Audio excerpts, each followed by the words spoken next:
Assalamualaikum warahmatullahi wabarakatuh. Sahabat beriman, Umar bin Khattab merupakan sahabat Rasulullah Shallallahu Alaihi Wasallam yang dikenal karena ketangkasan dan keberaniannya.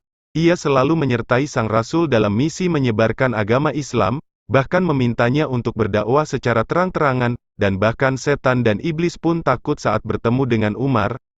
Lalu siapakah Umar bin Khattab? Lantas apa yang membuat setan takut dengannya? Dan bagaimana kisah pertempuran Umar dengan iblis? Tonton video ini sampai akhir agar tidak sesat.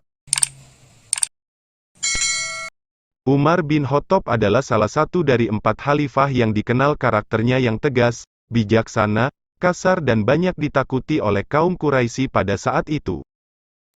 Umar bin Khattab adalah khalifah kedua, dan mungkin terbesar dari semua khalifah Islam. Dia sejaman namun lebih berusia muda ketimbang Nabi Muhammad, dan seperti juga Nabi Muhammad, dia kelahiran Mekah. Tahun kelahirannya tidak diketahui, tetapi menurut taksiran tahun ke-586 Masehi, Nabi Muhammad memberinya julukan Al-Faruq atau Sang Pembeda, karena ia dapat membedakan yang benar dan yang batil. Ada pula kalangan yang berpendapat gelar ini memiliki makna penjaga Rasulullah. Dalam hadis At-Tirmidzi, Umar merupakan salah satu sahabat yang dijamin masuk surga. Ia juga khalifah kedua umat Islam setelah Abu Bakar As-Siddiq. Terus apa yang membuat setan takut kepada Umar? Umar bin Khattab adalah salah satu dari 4 sahabat Nabi yang paling terkenal. Beliau dikenal sebagai sosok sahabat yang sangat tegas, kuat dan ditakuti oleh kaum kafir ketika itu. Meskipun memiliki karakter yang keras, tapi Umar memiliki pribadi yang lemah lembut. Nabi Muhammad pun memberikan julukan Al-Faruq kepada Umar, yang artinya orang yang bisa memisahkan mana kebatilan dan mana kebenaran. Meskipun sempat memusuhi Nabi, tapi setelah masuk Islam, tingkat keimanan dan keyakinan Umar benar-benar sangat teguh.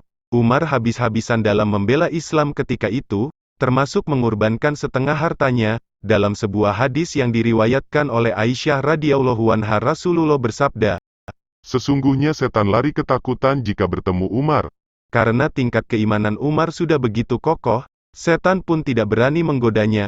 Jika bertemu Umar di jalan, maka setan lebih memilih jalan lain, padahal setan itu memiliki sifat pantang menyerah.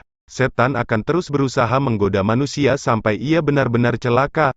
Tak peduli seberapa kuat iman seseorang, setan tetap akan menggodanya. Lalu apa yang membuat setan takut sama Umar, sampai tidak berani menggodanya? Pertama, tingkat keyakinan sudah sangat kokoh setelah masuk Islam. Umar bin Khattab benar-benar istiqomah dalam menjalankan tugasnya sebagai seorang muslim. Keyakinannya pada Allah dan agamanya sudah tak tergoyahkan lagi meskipun rintangan besar menghadangnya. Buktinya, ketika Umar masuk Islam, dia memberitahu semua kaum Quraisy bahwa dia sudah masuk Islam. Padahal orang lain lebih memilih sembunyi-sembunyi masuk Islam karena takut disiksa, tapi Umar tidak. Dia dengan lantang memberitahu semua petinggi Quraisy bahwa dirinya sudah memeluk agama Nabi Muhammad. Kemudian ketika hijrah dari Mekah ke Madinah, ketika umat muslim banyak yang pergi secara sembunyi-sembunyi, tetapi Umar tidak. Dia malah sholat di dekat Ka'bah sambil dikelilingi kaum kafir ketika itu. Setelah sholat, Umar mengatakan kepada semua orang di sana bahwa dia akan hijrah ke Madinah. Umar juga menantang jika ada yang berani menghalanginya, dia harus siap kehilangan nyawanya. Ketika itu, tidak ada seorang pun yang berani menghadang Umar. Sifat Umar tersebut bukanlah sifat sombong, tapi Umar sengaja melakukannya untuk membuktikan keyakinannya kepada Allah. Di sisi lain dia memiliki perawakan yang tinggi dan handal dalam bertarung. Maka tak heran jika Umar diberi kelebihan dalam soal keberanian oleh Allah. Umar hanya ingin menunjukkan kalau umat Islam sangat kuat sekaligus ingin menurunkan mental orang kafir. Kedua, tidak tergoda duniawi. Salah satu hal yang membuat banyak umat Islam terjerumus dalam perbuatan dosa dan melalaikan ibadah karena dia terlalu sibuk oleh urusan duniawi. Setan paling suka sama orang yang amat mencintai kesenangan dunia. Tapi berbeda dengan Umar, beliau tidak tergoda sama sekali oleh duniawi. Ketika mengalami kekalahan dalam perang Uhud, Umar bahkan menyumbangkan setengah hartanya untuk umat Islam, dan Abu Bakar seluruh hartanya. Tidak ada urusan dunia, baik itu harta, wanita, dan tahta yang dapat menggoyahkan keyakinan Umar. Ketika jadi khalifah saja, seluruh kekayaan Umar malah habis digunakan untuk membantu rakyat, jauh berbeda dengan sifat pemimpin zaman sekarang. Ketiga, Sosok pemimpin yang adil dan bijaksana. Umar dikenal sebagai pemimpin yang adil dan bijaksana. Beliau sangat tegas dalam menjalankan hukum Allah, maka tak heran jika negara yang ia pimpin berada dalam kemakmuran, meskipun dia adalah seorang pemimpin. Tapi Umar selalu turun tangan dalam mengurus rakyatnya. Dia suka berjalan di malam hari didampingi oleh sahabatnya, berkeliling melihat keadaan rakyatnya. Jika Umar melihat ada yang kesusahan, maka keesokan harinya orang tersebut akan diberi makan.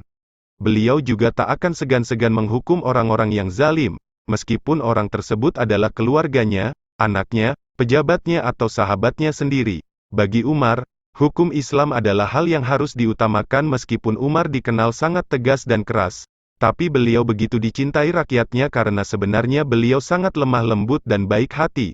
Sifat tegasnya hanya akan keluar ketika harus menegakkan hukum Allah. Karena tiga hal itulah, Umar begitu ditakuti oleh setan.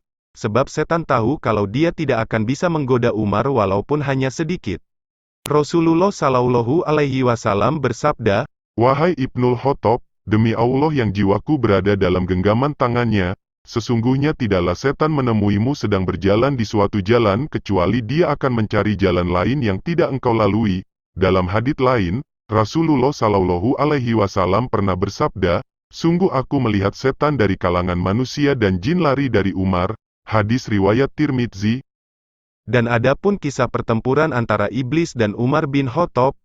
Pada suatu hari, di sebuah jalan di kota Madinah, Umar bin Khattab bertemu dengan salah satu jin yang mengaku dirinya paling kuat di antara kawan-kawan. Tak berapa lama kemudian, perkelahian pun terjadilah antara jin dan Umar bin Khattab. Dengan perlawanan yang singkat saja, jin bisa dikalahkan dengan mudah. Meskipun sudah menerima kekalahan, namun iblis tersebut belum juga putus asa. Ketika kembali bertemu dengan Umar bin Khattab lagi, Umar bertanya kepada lelaki jin tersebut, "Kenapa lengan jin itu kurus mirip seperti lengan anjing?" Jin menjawab, "Aku adalah jin yang paling kuat di antara jin sebangsaku." Kemudian jin tersebut menantang Umar bin Khattab karena pada pertarungan pertama, jin kalah dari Umar sehingga ia merasa tidak puas sama sekali. Akan tetapi, Umar bin Khattab masih terlalu kuat dan tangguh untuk jin tersebut. Jin langsung terkapar setelah beberapa jurus saja.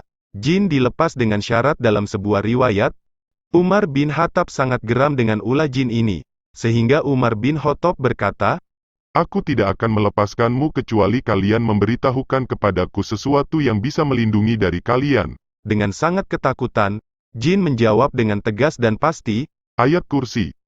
Karena jin sudah memberitahukan bagaimana cara manusia untuk melindungi diri dari iblis, maka Umar bin Khattab pun melepaskannya. Sungguh hebat sahabat Nabi Shallallahu Alaihi Wasallam yang satu ini. Selain disegani oleh manusia, namun juga disegani oleh bangsa jin. Penyebab takutnya setan kepada Umar tentu bukan hanya dikarenakan keberaniannya. Umar dikenal memilih iman yang kokoh dan tidak mau terperdaya oleh urusan dunia. Wallahu a'lam bishawab. Itulah cerita tentang setan yang takut kepada Umar bin Khattab. Dengan demikian, kita dapat memetik pelajaran bahwa ternyata setan takut dengan orang yang kuat imannya seperti Khalifah Umar bin Khattab. Sahabat beriman, jangan lupa beri informasi dengan share video ini karena sebaik-baik manusia adalah yang paling bermanfaat bagi manusia. Wassalamualaikum warahmatullahi wabarakatuh.